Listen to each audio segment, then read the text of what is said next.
Greetings to everyone. So today we're talking about monitoring and evaluation. This is the topic which everybody flagged as a very crucial for you. So we will try to learn some basics of it. And we have here with us Valentina and Annele from organization called INSAD, based in Mexico. We have collaborated with them already in the past, and we have received a very positive feedback from our partners. So welcome Annele, welcome Valentina, and you have the floor. Please, and if you maybe say a couple of words about yourself and the organization. Welcome. Thank you, Anna, so much. Good morning, good afternoon, good evening. My name is Valentina, and I am here with my colleague Annele. We are part of a private consultancy firm that it's called INSAD, as Anna mentioned. We are based in Mexico, but we work with organizations and with philanthropic institutions in Latin America mostly. And we accompany organizations on two main aspects of institutional strengthening, mostly strategic planning processes and evaluation processes. And we have been working for more than 20 years with organizations, and we are very thankful to nonprofit builders for inviting us to be part of this seminar. The next one, please, Anna. Yeah, thank you. Here we go. I will briefly cover the objectives of this seminar. We will focus specifically on projects evaluation. And we expect that by the end of this seminar, we will be able to recognize the importance of evaluating projects as part of a learning process, and also to be able to identify the different steps to evaluate a social project, and finally, to be able to know the basic elements for designing an evaluation plan. The next one, please. What we are going to cover in the agenda is, first, we will have a brief overview of what a social project is. Then we will move on to analyze why it is important to evaluate projects. And we will have an understanding of what evaluation means. And then we will move on to cover the steps to design an evaluation plan. And we will cover two of those steps. We will first be focusing on defining the objects of an evaluation, and then in designing indicators and goals. And finally, we will show very briefly how a monitoring and evaluation and learning plan looks like, so people can have the complete picture of the process. The next one, please.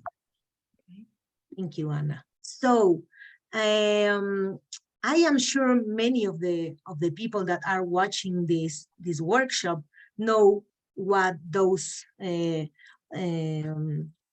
goals, sustainable development goals are.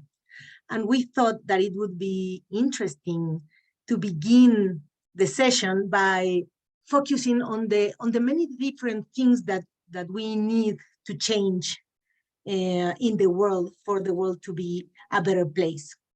Many things in the world we live in need to change. We know that there is pervasive inequality. Most of the people live under poverty levels and without access to basic human rights, such as quality education and health services or nutrition. We know that there is gender and racial and ethnic discrimination worldwide, and that we are destroying and abusing our planet day by day, among many other issues. And here we are presenting you with a picture of the Sustainable Development Goals. These are compromises and calls to action that different countries have made to try to change the world to a better place. And we are bringing them to this session as they cover most of the aspects that NGOs work around the world. For example, ending poverty, guaranteeing good health and education and social protection for everyone, and addressing the basic needs for clean water, for decent work, but also tackling climate change and environmental protection, and so on and so forth. And many of the projects that organizations do they are directed towards some of the issues that the Sustainable Development Goals address. The next slide, please, Anna. Thank you. So the objectives that we saw and that are included in the Sustainable Development Goals are pursued by organizations around the world, and they do so through social projects. So what is a social project? A social project is an intervention of a group or an organization in different aspects of the social reality to produce a change. And here we understand change as a progress or a positive transformation within some specific context. For instance, projects to guarantee access to clean water, or to improve the working conditions of a certain group, or projects to sensitize companies to change practices to protect the environment, or to advocate with governments for environmental protection reforms, and so on. The next one, please. So there are some initial elements that we should consider when we are designing and planning a social project for it to be successful and for it to be effective. And we are mentioning here three main characteristics that a project should have. First of all, a project should be relevant.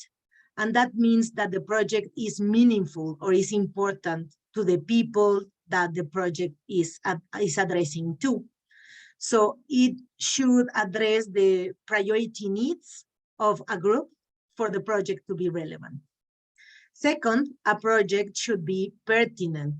And this means that the project provides adequate answers to the specific needs of the specific group that we are working with. That means taking into account the social, cultural, economic characteristics of the group that the project is addressing. For example, if we are implementing a project that intends to work with indigenous women on improving their sources of income, and the women are not fluent in Spanish, the project would not be pertinent if the workshops that we are planning to do in the project are in Spanish, because it's not going to be pertinent to the group that we are trying to address.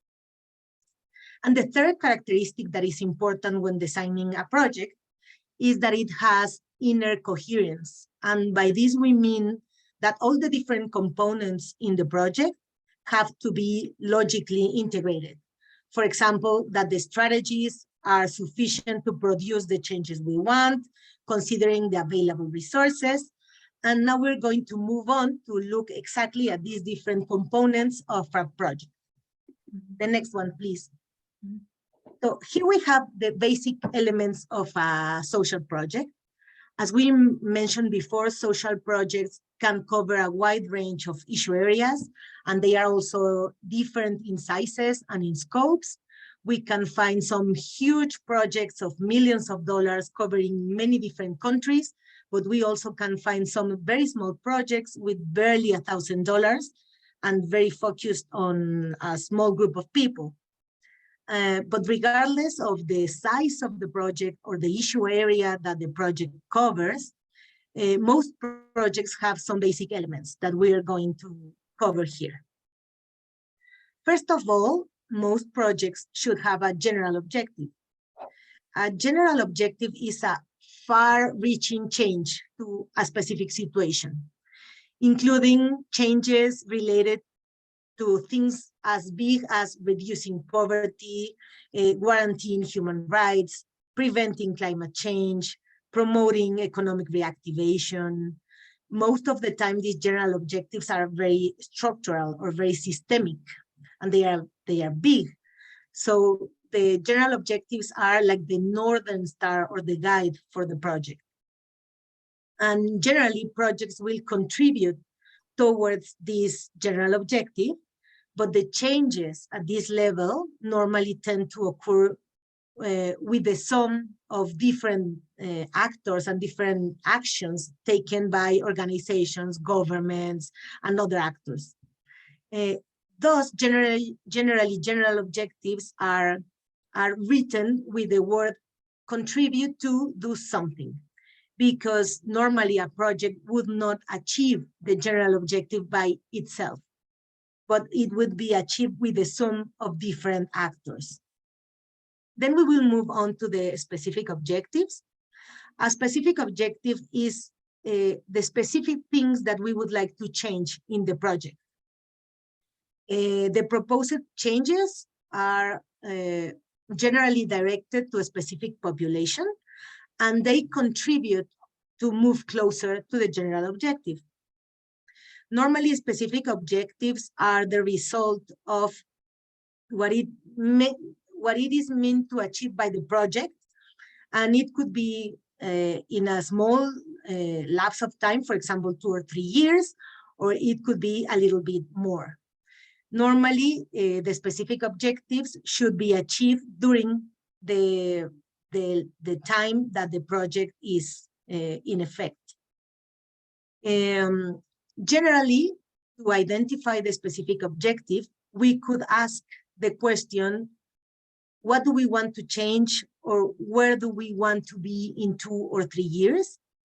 And examples of the specific objectives would be, for example, increasing the knowledge or the skills among certain group of people who have received a training, or changing practices, or increasing abilities, or increasing services for a population, or increasing the income in some families.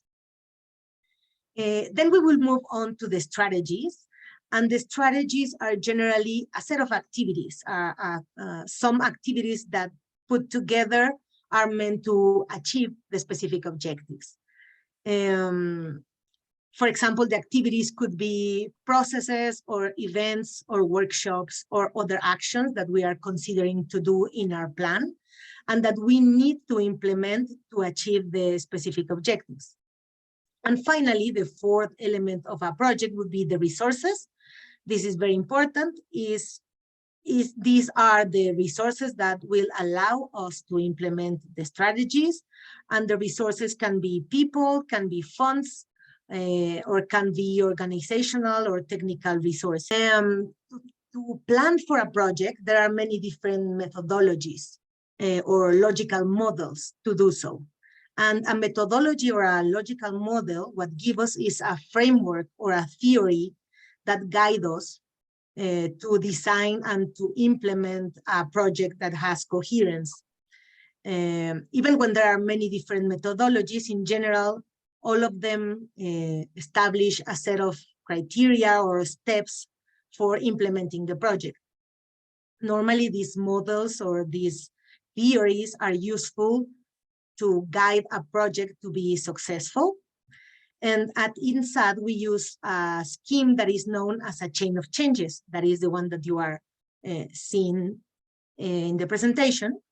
A chain of changes is a way to see visually or to present the different components of a project and which are the relationships between those components.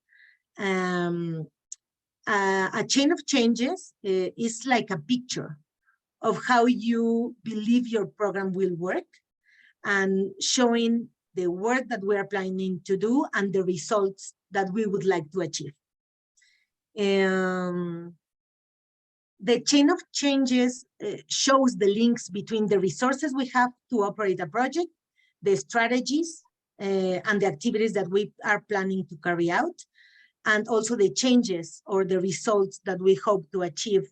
And this could be in the midterm or in the long term. And the logic to read this chain of changes is that if all the strategies that we are designing are implemented, then the specific objective or the specific objectives will be achieved. And when this happens, we will be closer to achieve the general objectives. So a chain of changes help us to see or to keep the focus on the big picture of the project, but also to see the different components or elements of the project. The next one, please. And here you can see an example of a chain of changes that describes a project. This is a real project that we have evaluated.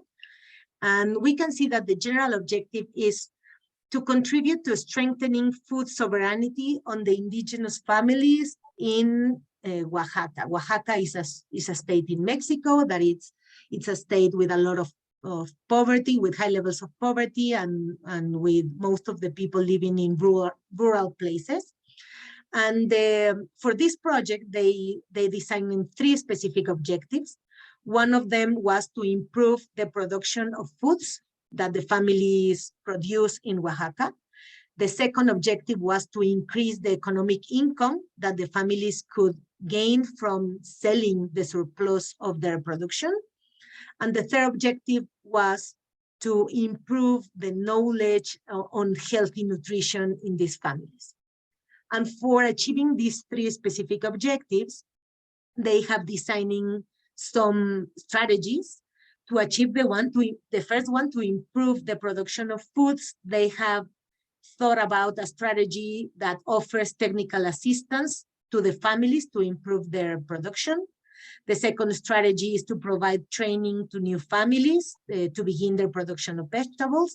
And they are assuming that with these 2 strategies, they will be able to achieve the specific objective. To achieve the second specific objective, the organization is planning to do 2 strategies. The first one is to facilitate a weekly market where the families can sell their products. The other one is to train the families to commercialize, teach them, and for them to learn about fair trade and financial education. And they are assuming that with these 2 strategies, they will be able to reach the second specific objective.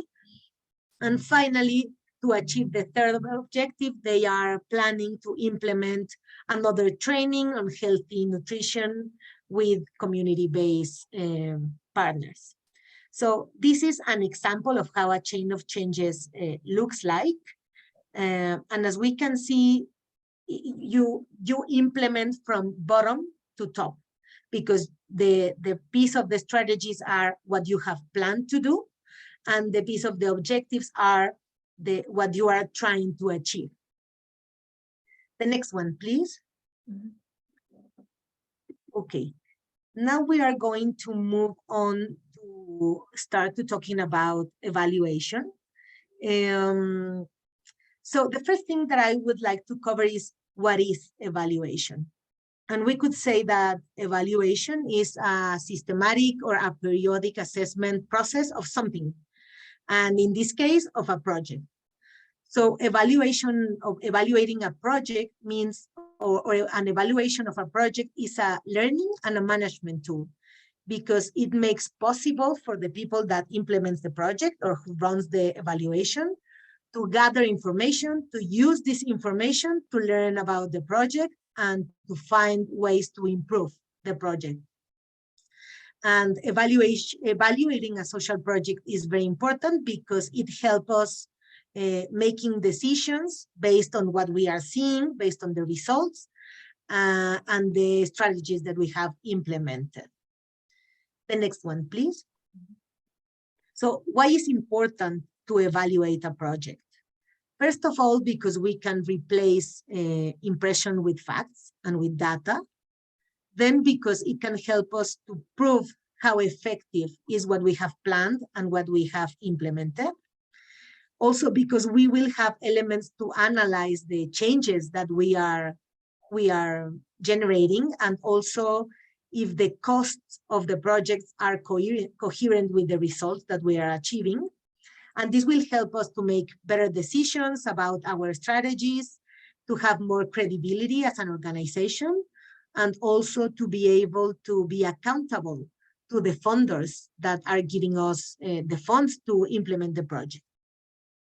Doing an evaluation of projects also helps us to learn from previous experiences, and it also helps us to document the outcomes and to have a shared knowledge among the team about what works and why. The next one, please. Yeah.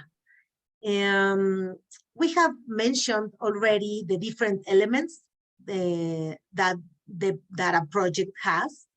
And now all the components of a social project can be evaluated depending on what we want to know and to confirm. Meaning that every element of the for every element of the project, there is a specific kind or corresponding evaluation. The first one that we see in the screen is, if we would like to make an evaluation of the general objective, we would be doing an impact evaluation. These kind of evaluations focus on assessing the effects of the project on the general context.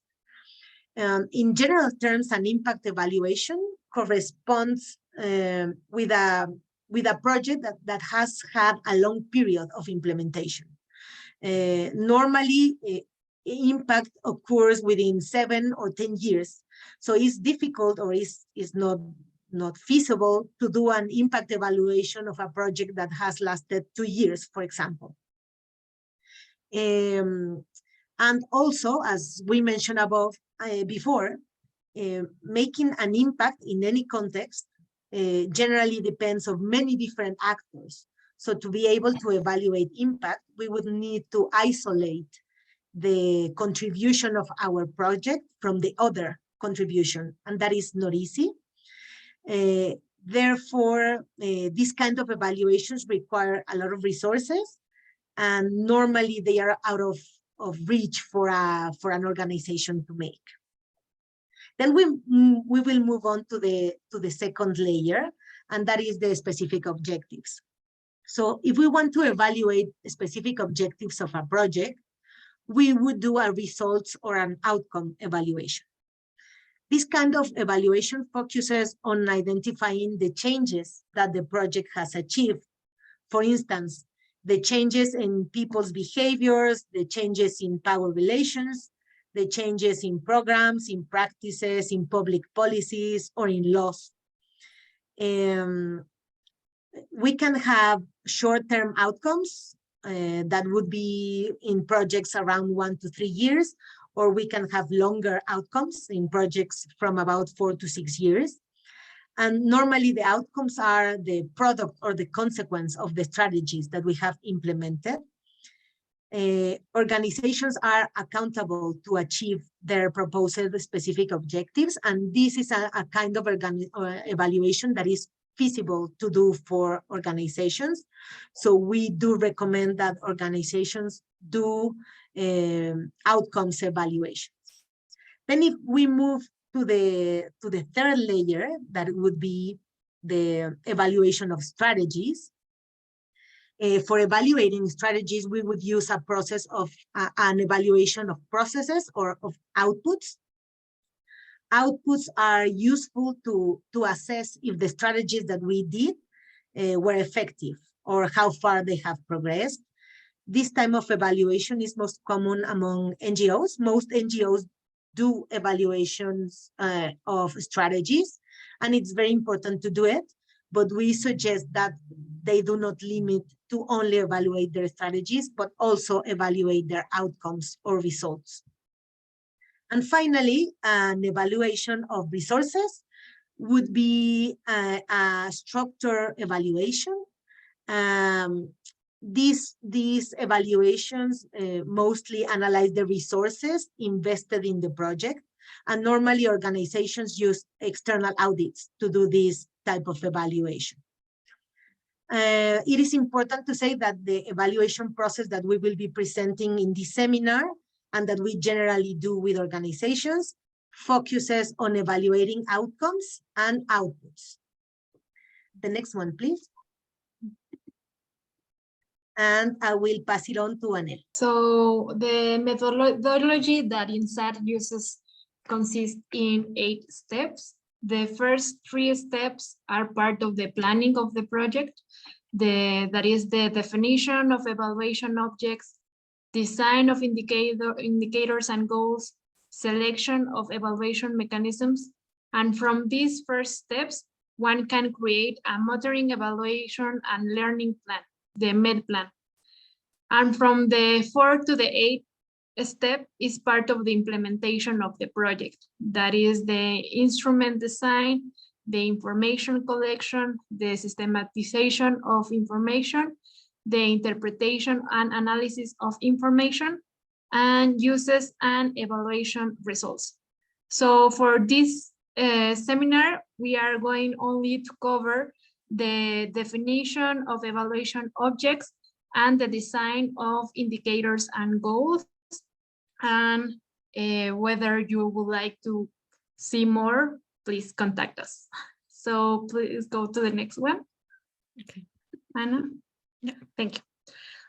To identify what element of the project is going to be evaluated, that is the purpose to do the definition of evaluation object.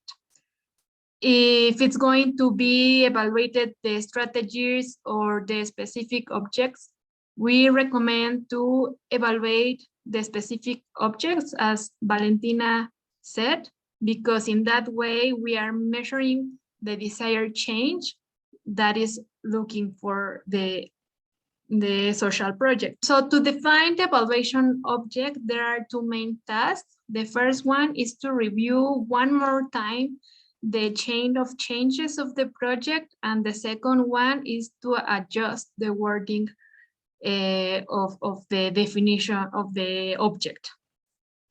Please, the next one.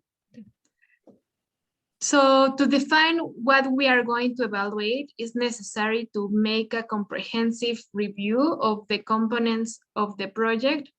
We have to look for the consistency and the logic, making sure that the strategies are the necessary and enough to fulfill the specific objectives, and that the specific objectives are well defined and contributes directly to the general objective.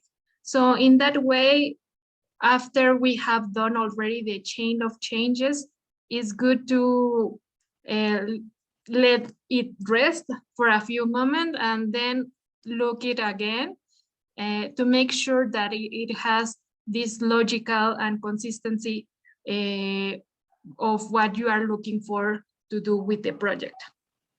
The next one, please. To adjust the wording of the specific objectives, we have to keep in mind that we have to use the specific objective is written with a verb of change, such as to decrease, to increase, to improve, to create, to expand, to strengthen. And we have to indicate what is the change expected, such as to change the behavior, to change the knowledge, the practices, on what or on who is the change expected, such as in children, in women, in workers, and where is the change expected, at the national level, at regional level, at the local level. The next one, please.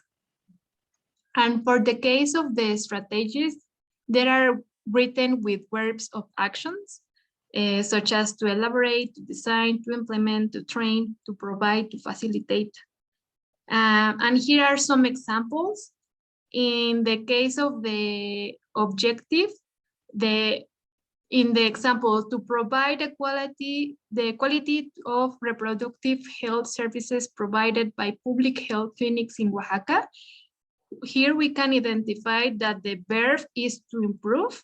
So that is the change verb. Then what is expected to increase is the quality of reproductive health services. On what? In the public health clinics, and where? In Oaxaca. And in the case of strategies, we have to check if they are written with action verbs. So one example could be to implement a community bank among women, or to train women who have their own business in basic finance and business management. The next one, please. So the second step is to design the indicators and the goals. The next one, please. So first, let's define what is an indicator. An indicator is a parameter or criteria that helps us to assess a situation. Indicators are data used to describe a change, result, activity, or phenomena. In order to design an indicator, there are three main tasks. The first one is to do a brainstorm. The second one is to select and assess which indicators we are going to use. And finally, to adjust the wording of the indicator. The next one, please. So for the brainstorming, we have to identify all the criteria and parameters that we consider will allow us to know if the expected results was achieved. We have to ask to ourselves what data should be collected to know if the project has reached certain goal, or what data is required to prove that the project has achieved certain goal. And the next one, please. So from that you do a list of indicators that you think that may work for your project. And from that list of indicators, you select those that meet the CRIM criteria. The next one. So CRIM criteria stands for that it's clear, that the indicator must be easy to understand, and the more precise and detailed, the better. It should be relevant, so indicator must be appropriate and subject to the evaluation. Should be economic. The indicator must be obtained with all the available resources, such as human resources, financial resources, time resource. It should be achievable. The indicator must be doable, feasible. So it doesn't have to be so abstract that it's difficult to collect the data, such as evaluating the social tissue. That is a concept really difficult to define and difficult to understand how to measure it. And finally, it has to be monitorable. That means that it must be measurable, that the indicator must have a clear metric to measure the progress. The next one, please. So let's have a quick exercise. Here is the evaluation object. To increase the skill of NGOs in fundraising, you must decide if the indicator meets the CRIM criteria or not. So the evaluation object is to increase the skill of NGOs in fundraising. And the indicator, the first indicator is number of proposals submitted. So do you think that the number of proposals submitted, it's a good indicator to measure that the skills are increased on the NGOs on the subject of fundraising? I don't know, Kate or Bakori, if you can help us. You can write it down in the chat if you think this indicator works or not to measure the last one. You think that the last one meets the CRIM criteria? Kate? Yes. Perfect, thank you. Yeah, the last one meet the CRIM criteria. Good, yes. Thank you so much. And for the first one, it doesn't meet the CRIM criteria, but there are others indicators that meet the CRIM criteria, such as the percentage of NGOs submitting proposals for funding that are approved, and also number of NGO increasing their knowledge in fundraising. So there are three of them that can help us to measure if the skills of NGOs have increased in fundraising, and there are other three that doesn't help us to measure this evaluation object. Thank you, Kate. So the next one, please. The last task to design an indicator is to adjust the wording. So first, you have to select the type of criteria with which you are going to assess your evaluation object, such as number, percentage, perception, degree. Second, define the population or object which these criteria will be applied, such as women, materials, participants. And third, choose the concept to assess, such as behavior, knowledge, practices. An example can be the number of inhabitants of Mexico City who increase their knowledge in risk prevention culture and at the end of the project. And in this example, number is the type of criteria. Inhabitants of Mexico City is the population who the project is addressing to. And the knowledge in risk preservation culture is the concept that we want to measure. The next one, please. And for each indicator is required a goal. In order to set a goal, ask yourself how much will you hope to achieve in the certain time with the resources you already have. For example, in the next indicator, 50 honey producers have incorporated at least one practice in terms of fair trade into their business. The goal is 50 honey producers. You know that you can achieve that 50 honey producers can incorporate at least one practice after your project have been done. The next one, please. And here are more examples that can help you to understand how to create an indicator, how to design it. And these examples are taken from the chain of changes presented before. So for the evaluation object to improve the agroecological production of foods in families from San Juan Ildefonso, that is a community inside of Oaxaca and a state of Mexico, an indicator can be number of families from San Ildefonso that have increased their annual collective production and vegetables. And from the evaluation object to increase the economic income derived from the commercialization of the surplus production of the families from San Ildefonso, the indicator is number of families from San Ildefonso that have reached a monthly income of 2,000 pesos derived from the commercialization of vegetables in the local market.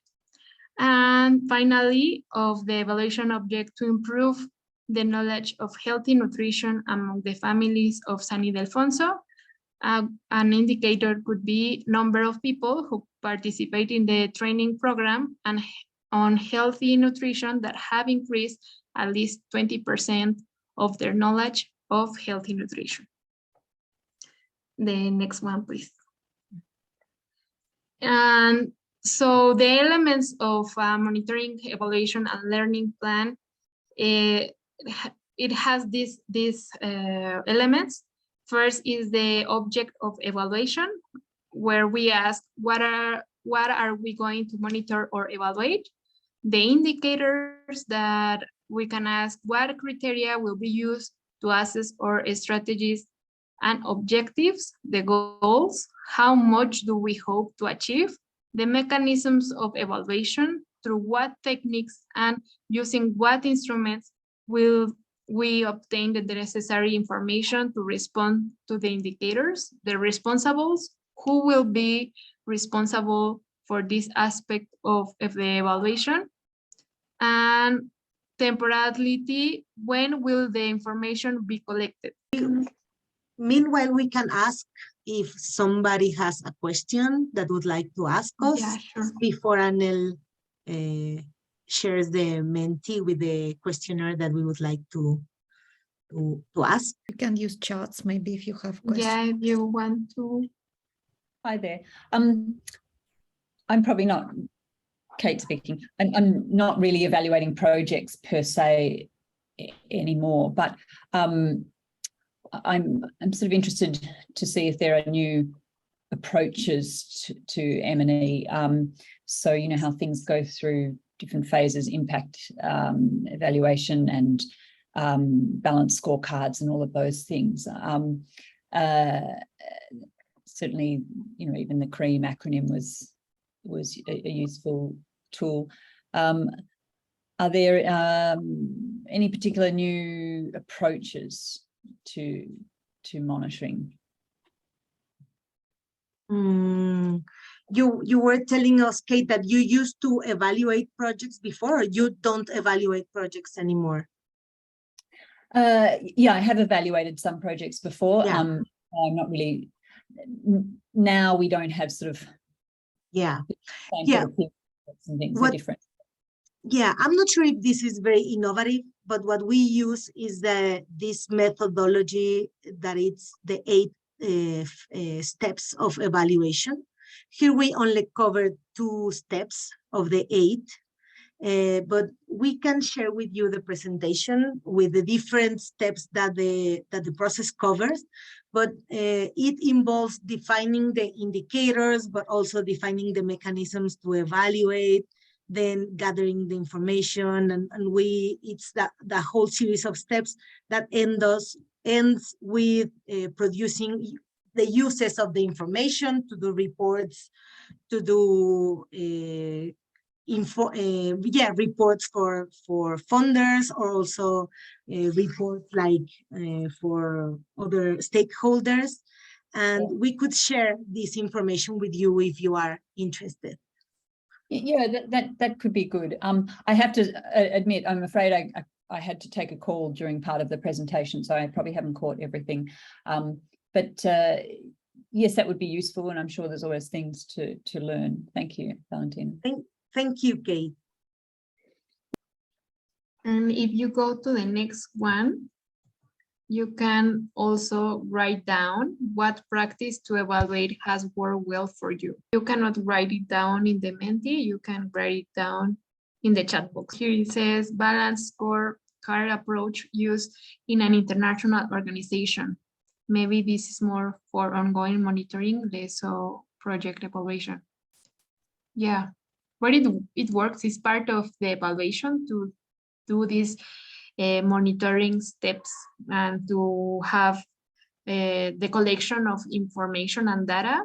These monitoring elements work us at the end of the evaluation. Is there any other good practice that you have identified? And so the second one says, and more for projects using key criteria, the cost effectiveness, impact outcomes, repeatability, etc. I don't know if you, Valentina, want to say some words to finalize the session. Yeah, just thank you so much for being here. And we are, as we said at the beginning, we are INSAD, which is a private consultancy that is based in Mexico City. We specialize on accompanying organizations in strategic planning, in evaluation of projects, and we would be very happy to be in contact with you, whether you have any of these needs. So thank you so much for being here, and thank you, Anna, for inviting us. Thank you so much, Valentina. Thank you so much, Annele. It was a very, very useful session, useful for me as well, and I really like feeling that I want to learn more. So yes, thanks a lot once again for presentation, and looking forward to continuation of our collaboration. Thank you.